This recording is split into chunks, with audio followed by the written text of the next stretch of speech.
মুহূর্তের সবথেকে বড় খবর, পঞ্চায়েত নির্বাচনে দাদন বিলির অভিযোগ বিজেপি প্রার্থীর বিরুদ্ধে। ঘটনা পশ্চিম দ্বারিকাপুর গ্রাম পঞ্চায়েত 1 নম্বর ওয়ার্ডে।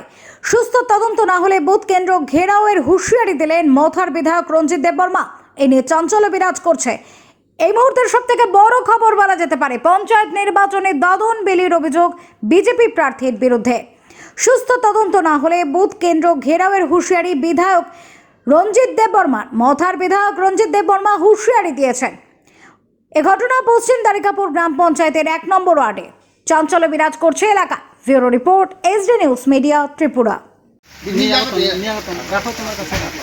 এখানে সারি বন্টন হয়েছে, এটা তো ওই আমরা কমপ্লেন একটা দিতেছি, এটা অ্যাকশনে যাইতে না।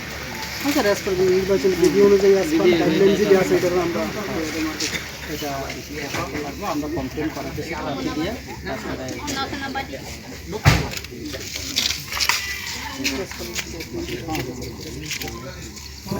এটা করতে লাগবো।